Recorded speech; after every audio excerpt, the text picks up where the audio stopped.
It all began one summer morning when I revisited Ladakh, this time flying above the majestic Himalayas. I've done this journey by road before, but flying above the mighty mountains was truly a mystical experience. This is how much of my travel life has looked ever since, riding through the terrains, landscapes and highways of India.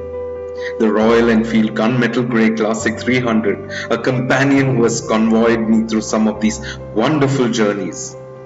Over the years, I set out on a series of motorcycle trips and conquered some of the most difficult roads, extreme weather conditions, crossing overflowing rivers, accidents. Every breath, every view, every single mile was an experience like no other. Just traveling such roads was enough to make you feel vulnerable. Just the mere sight of those mighty mountains make you feel so small and fragile. And these journeys were not an easy one. It absolutely tests your grit, makes you feel weak, even sick perhaps, hurts your body, but most of all, it will change the way you see the world. From extreme weather events to mechanical failures of the bike, from shooting stones to landslides, from overflowing rivers to cloudbursts and hailstorms. The high altitude allowed me to see gorgeous starry skies, and most of the nights I slept outdoor on the banks of the river Indus, relishing those shooting stars, the sound of flowing water, and soak in some of that grandeur and awe before I retreated into my tent, waiting for the journey to continue. I would stop to trek to nearby villages, talk to strangers, sit down on a rock for some meditative sketching, or sometimes even take a nap by the banks of a river under a tree. But all the hard work, facing the extremities and the dangers that came along with riding on some of the world's most treacherous road is experiences like these, where time stands still, where you discover who you truly are and contemplate on life. You leave only footprints and come back with a plethora of experiences. I'm thankful to my dear friend Abby and the entire team at Oli Green for having me over to be able to share my views on sustainability in the built environment. Sustainability is fundamentally a way of life and not just mere cosmetic concepts applied after a building is built. I would like to share my views on sustainability in the built environment by sharing with you some of the wonderful experiences I've had as a traveling architect across this vast, stunning and pluralistic country of ours. These travels have been extremely transformative personally and a journey of discovery and a deeper understanding of sustainable buildings in India. So here goes.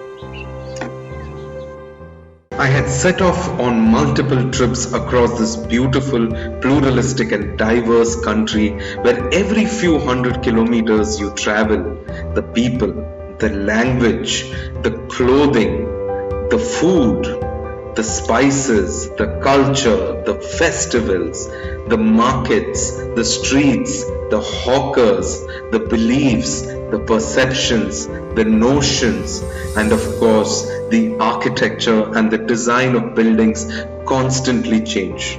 The true notions of sustainability change with time, space, and context.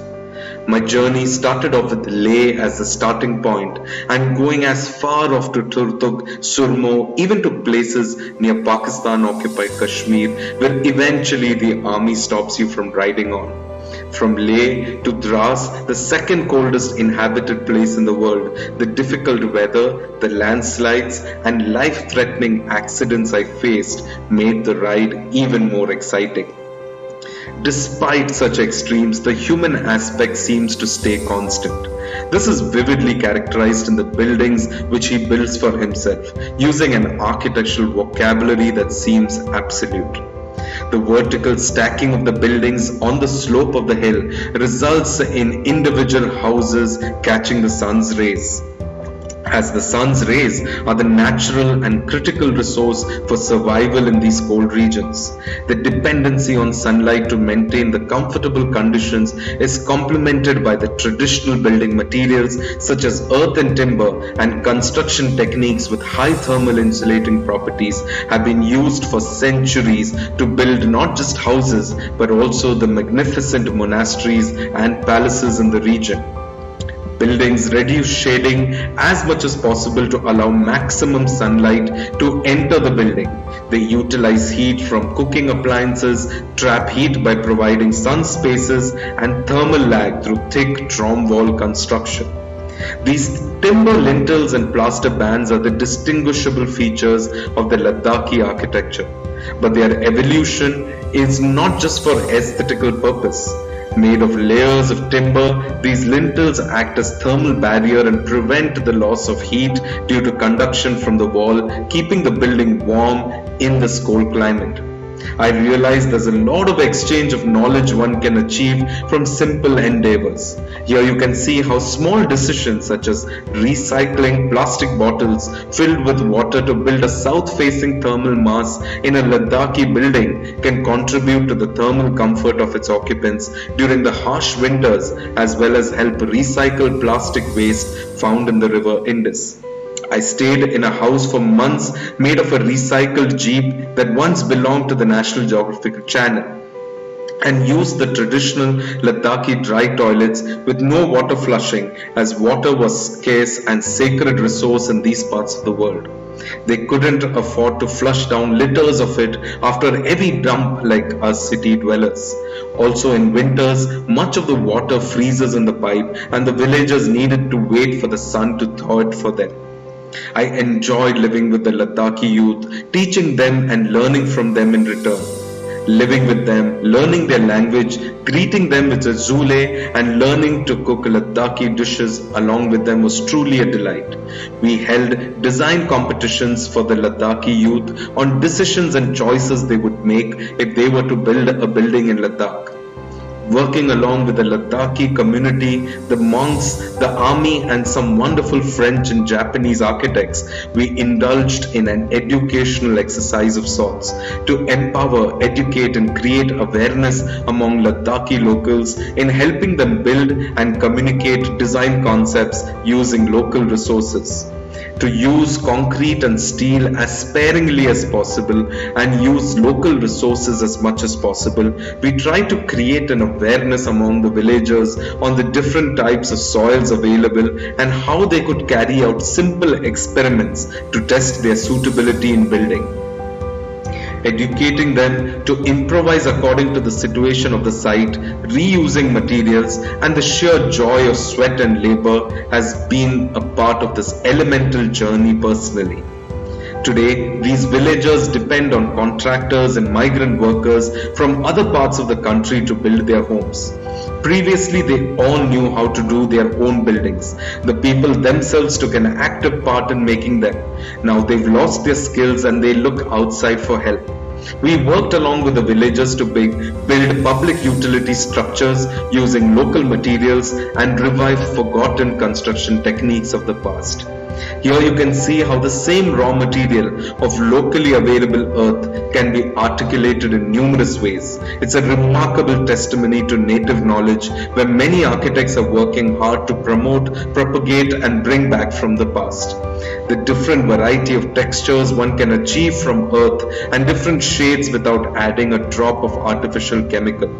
As I travel south towards Spiti in Himachal, I witness buildings that illustrate a highly evolved traditional understanding of manipulating the extreme climatic conditions just like in Ladakh, resulting in survival of human beings for centuries. The villagers did not have to look far for resources. With the sun above and the earth below and some wood and stone, they built the grand temples, the humble houses, and the granaries. As I traveled further south towards Manali, I could feel the Himalayas transform. The weather changed, the language, the traditions, and of course the architecture. Even in this high seismic zone, at times the buildings would be as high as 7 stories and have intricate wooden carvings, and the name for this technique of construction was called Kaat Kuni, Kaat for wood and Kuni meaning corner. These buildings were environmental friendly, kept the cold out, could survive earthquakes due to its high tensile strength, only needed two most locally available resources, and had basic comforts needed for the harsh Himalayas. Visits to the east and northeast has always been an exciting journey for me. I remember wandering off across the border to Bhutan to travel to Paro, Thimphu and Punakha. I spent a lot of time educating and developing capacity building among the local workers in Sikkim, educating them on the use of local materials and construction techniques and building a rammed earth school along with them. I don't believe that education should only be formal school and university learning alone. Demonstrating the community in Pakyong, Sikkim that low-cost building doesn't necessarily mean poor quality. Educating them on better alternatives to building materials and construction techniques and fundamental choices they can make. But I realized I learned a lot in return from these wonderful locals itself. I continue to learn my architecture by watching what these ordinary people do, because in any case it's always the cheapest and the simplest. The idea behind permanently embossing the leaves as a permanent fixture on the rammed walls came from one of these locals to acknowledge every tree that is present in and around the school, so that we start further appreciating their contributions towards the world we live in. As I continued to new lands, new terrains, new landscapes, I felt a sea of change from where I had been riding. The circuit with its enormous forts, palaces, intricately carved temples, lakes, gardens, busy bazaars and the rich culinary made it one of the most experiential rides I've ever had. Riding through the state of Rajasthan all the way via the splendid Yamuna Expressway to Uttar Pradesh and down south to Madhya Pradesh was a long yet exciting journey. Rajasthan is an experience in itself. Riding through the verdant pastoral country roads, crossing village fields, passing forts, palaces and havelis, the ancient city of Jaipur and the clarity of its main arteries, the positioning of its principal buildings, the efficiency of its water management system in a desert-like condition, the understanding of essential socio-economic patterns, and above all the startling relevance to us today of the transformation between the past and the future. As the buildings resist heat gain in summer and resist heat loss in winter in a composite climate. I love spending time in the courtyards of the buildings of Jaipur. Jaipur's courtyards are symbolic to a world within a world. Here, one can see architecture as a celebration of life with a dialogue with the user. Courtyards and pavilions, the chhajjas and chhatris, charukas and jalis as a response to the climate and function of the building. The arcades and continuous built mass provide a binding to a variety of openings and variations with the heterogeneity of plinths and columns, jarokas and balconies, jalis and chhatris, and even underground secret tunnels from one fort to another. These spaces have the capacity to nourish the user both emotionally and spiritually, from the terrestrial to the celestial, yet based on the fundamental attributes of context, movement, scale and proportion. Water had always been considered a sacred element and was influential in the design decisions at the micro and macro scale in Rajasthan.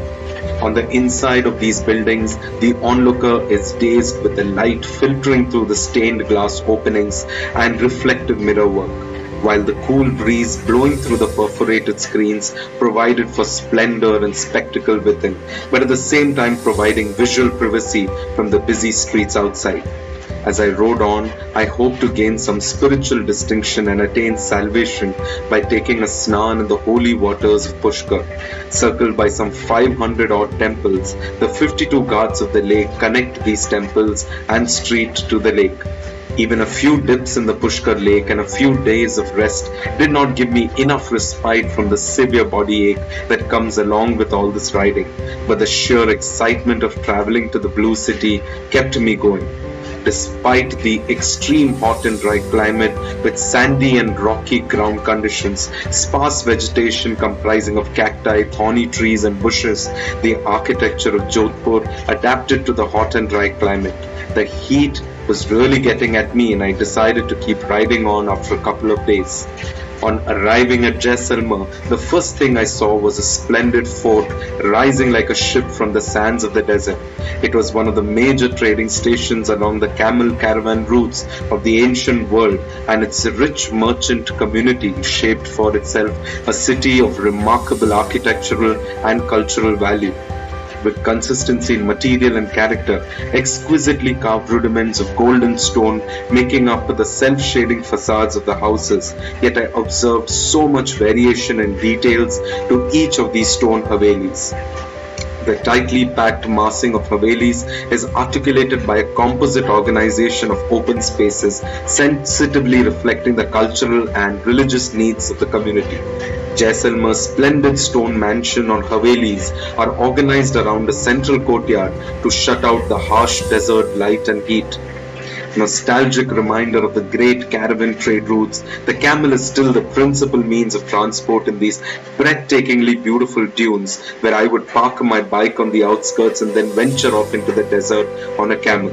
I love feeling sand beneath my wheels. Riding on sand is a tough task, a matter of balance, where a fall could be inevitable. There were frequent pit stops at villages in the outskirts of the Thar Desert. The villagers on the outskirts of the desert built circular houses of mud, roofed with thatch, materials available and appropriate to their hostile desert environment. The clustering of huts and the organization of open spaces reflect their lifestyles and social structure. From Jaipur to Agra, and you definitely cannot miss the Abaneri Kund. These steps must have been a refreshingly cool retreat in the heat of summer, not just for people but animals too, signifying coexistence and a wonderful place to while away the hot afternoons and evenings with poetry and music. On the road to Uttar Pradesh via Agra, you witness a sort of mutation in architecture, which signifies the reign of the Sultanate. For Islam brought with its new allegorical values and ideologies. Principal among these was the concept of the Paradise Garden. The Mughals, who came from Central Asia, brought with them an architecture based on a double-axis symmetry, which led to an extraordinary and perhaps a unique new form of Indian architecture. Symbolically and physically, water is the source of life. The four water channels symbolize the four water rivers of life. Furthermore, for a Muslim, their interaction also represents the meeting of man and God. As I rode on and passed through these scenic villages on the road to Banaras, I realized the need for shelter is basic to man. But surpassing this is a set of prevailing values inherent to the human condition, a concern for life, for community, for beauty in the villages of India. Through the centuries, man has created his habitat through an intuitive and instinctive process which is evident in these villages of Chitrakoot on my way to Banaras. Here, you can see the neighborhood-friendly village ladies chatting into the evening while they wait for their men to return from their farms.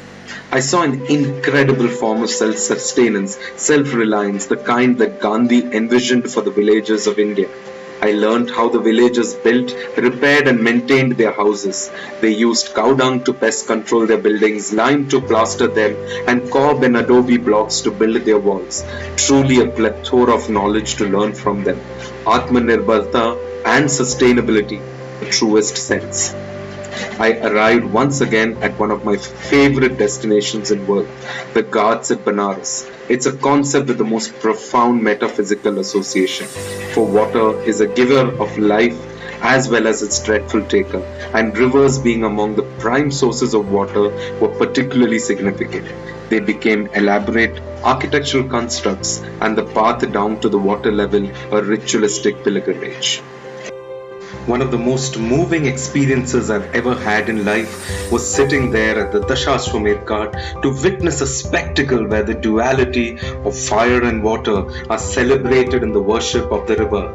The river transforms itself into a floating auditorium of seating, while the steep ghats connecting the city with the river transform into a spectacular stage at dawn and dusk to worship the sacred water that sustains life.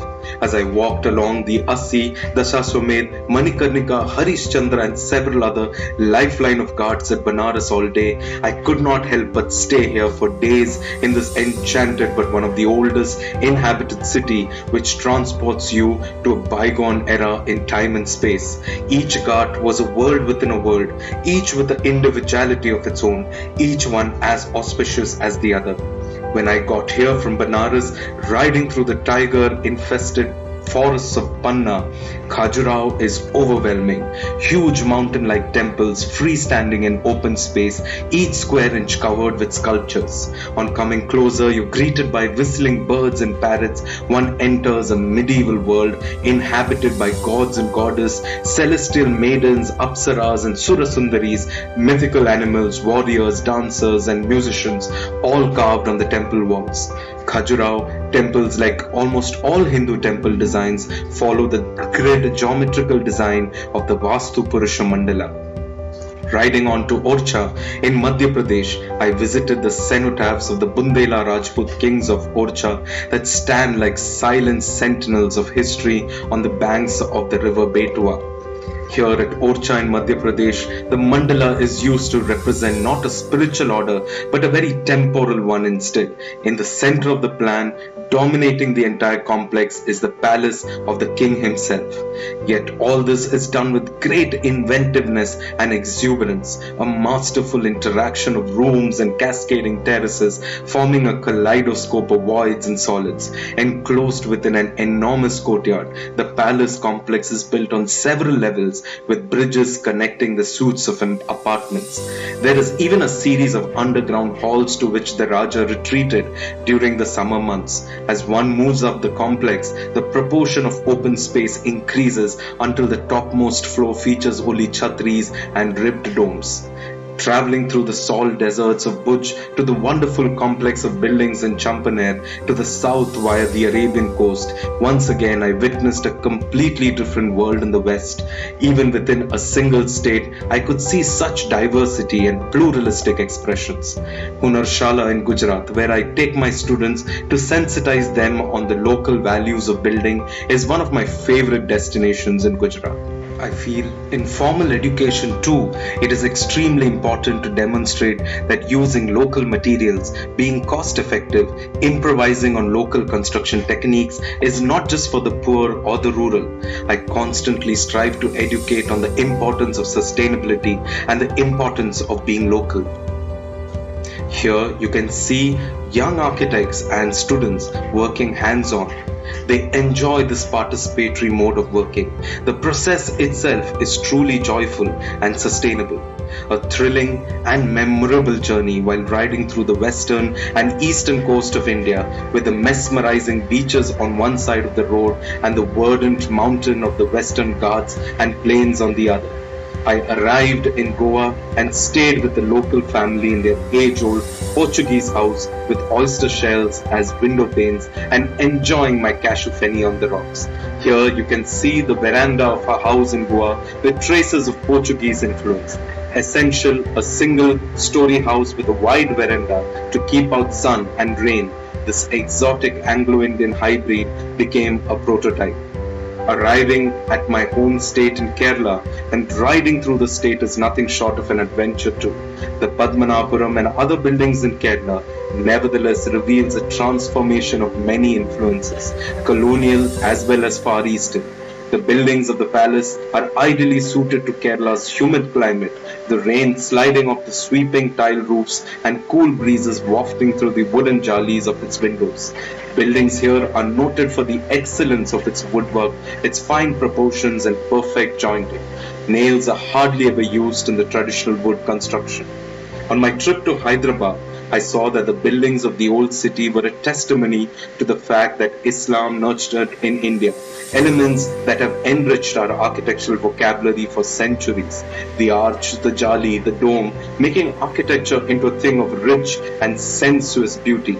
From Chennai, when I arrived at Srirangam via Chidambaram, the entire city was located on an island in the middle of the Kaveri River. It comprises of 7 concentric wall enclosures, each with a gopuram of receding size. Of these, the inner 4 are the temple proper, while the outer 3 are shops and residential quarters. At Srirangam, all motion is directed inward, and the geometry becomes more and more precise as one gets closer to the sacred center. And at sundown, I would sit there by the Triveni Sangam, the southernmost tip of India at Kanyakumari, after a long day's ride, watching the unison of the Indian Ocean, the Arabian Sea and the Bay of Bengal. I could not help but feel overwhelmed by all the sights and sounds and the sheer beauty of this magnificent country, its plethora of traditions and images. I traveled through the diverse and pluralistic, valuable values and lessons I learnt all along. It changed the way I thought and the way I perceived myself and the world and the architecture around me. I constantly asked myself, how do I transfer these personal experiences of mine to future generation of architects? For architecture is not created in a vacuum. It is a compulsive expression of beliefs central to our lives. When we look at the architectural heritage of India, we find an incredibly rich reservoir, all coexisting in an easy and natural pluralism. And it is their continuing presence in our life that creates the pluralistic society of India today. But unfortunately, during my travels across the country, I also see this. This is not India. Imagine a world where traveling in Jaipur and traveling in Mumbai or Cochin are going to look the same. When we come across a glass skyscraper in a heritage city, it is possible to perceive how insidious and lethal it could prove to be. Look around India today. Tragic indeed for this to happen in a land that once conceived of architecture as a model of the cosmos. This leads to a loss of Indian ethos that we have conserved for centuries. But all is not lost. There are many practices in India with their exemplary work that realize that looking back and rediscovering our past does not diminish, but in fact strengthens our ability to conceptualize new options, to invent a future. Many practices, both young and old, are influenced by the rich architectural heritage of our pluralistic society.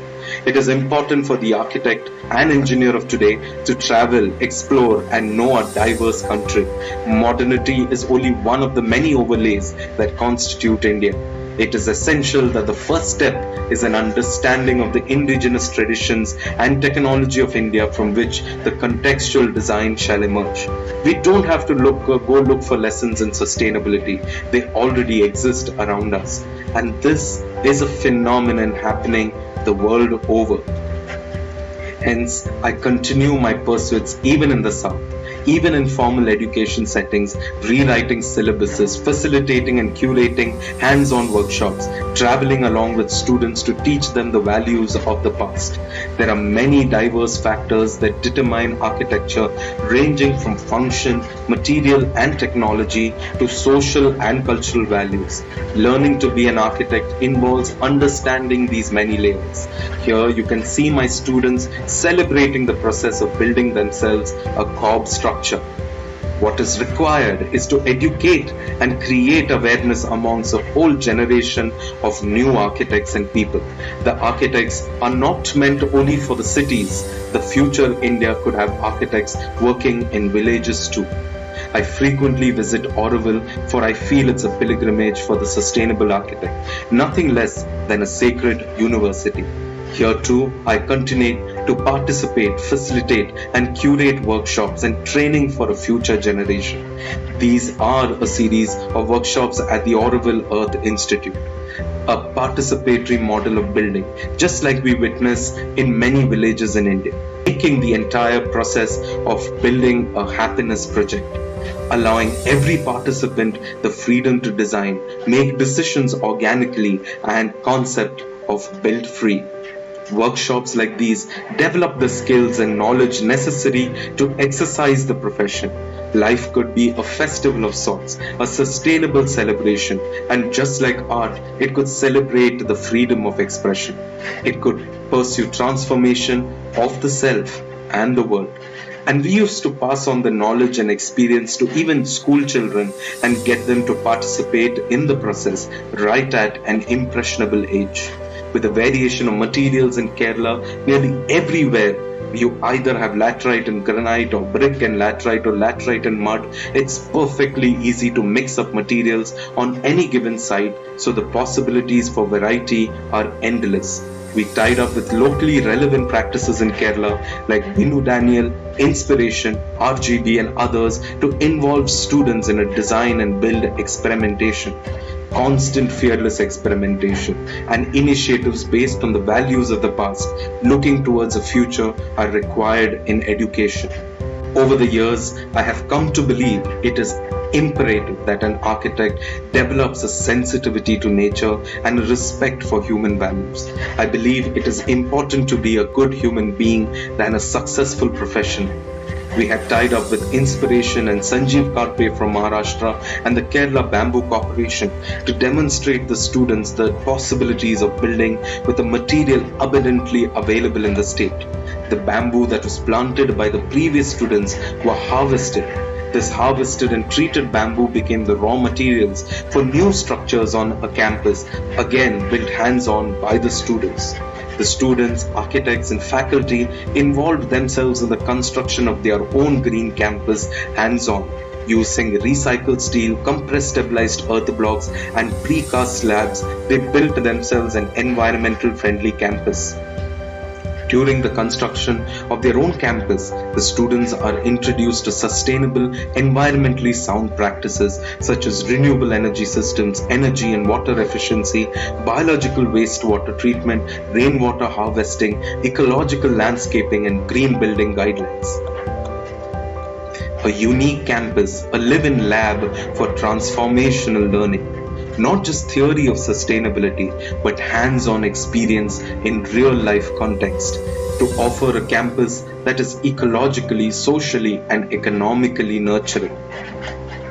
When students approached me saying they wanted to do something post the Kerala floods, we devised a public participatory festival of sorts to enable art to turn around the grim situation. There was widespread damage in public places like the railway stations and public parks. We presented an idea to the authorities that we can use art as a tool because art is powerful and art is impactful. We spent several man-hours preparing, executing and exploring our ideas, working as a community, which I've learned the importance of during my travels. We rehabilitated public spaces in the form of a celebration to give back to society using various forms of art. We saw the entire pluralistic community in the city coming together for workshops, talks, movie screenings, music, food, dance, and most of all, coming together to celebrate art, which I feel was important in a post-flood grim and unhappy situation. So even in my practice, along with my partner architect Narayan at Kriya Architects, we are constantly trying to respect local context and be sensitive to the climate and use as much as local resources as much as possible. We try to walk the talk by using local elements, but in a lively kind of way, right from the terracotta tiles to materials from Athangudi, and use them in a playful way in the exterior and interior of the buildings. Even in the most urban situations, we try and use passive design strategies and use maximum natural daylight and ventilation as much as possible. We recently also started the Kochi Urban Sketchers group to enable artists to come together and document different parts of this beautiful city through sketches, paintings and drawings, to raise the artistic storytelling and educational value of an on-location drawing, promoting its practice and connecting people around the world who draw on location where they live and travel. We maintain a network of blogs and online groups where urban sketchers can share their drawings and stories and interact with each other. Even in research as a building scientist, I seek to educate a generation of architects the use of the most advanced tools, authentic climate data, to empower them to build responsibly, to test design strategies and make decisions based on sound performance criteria with respect to the local context. to go beyond the shallow notions of sustainability to true parametric and performance-driven design. We work hand in hand with designers to find insight and beauty while maintaining budgets and hitting ever more stringent performance targets. Our process helps the design team to understand and optimize the performance of a set of building massing parameters through an energy demand and daylight analysis. There's so much more to travel, explore, and rediscover in my country, and some places I might not even visit in this lifetime. But it is perhaps in the nature of things that there's always an unknown. But as much as I look into the past, I also look into the future, one that seeks to understand the future through a better understanding of the past, that is education and research that tests accepted ideas, one that probes new ideas and concepts, and that will shape the future. Education and research that develops new visions and conceptual understandings. And from this process will emerge the design for the future, inspired from the past. All you need to do is look around because a sustainable world already exists. Thank you.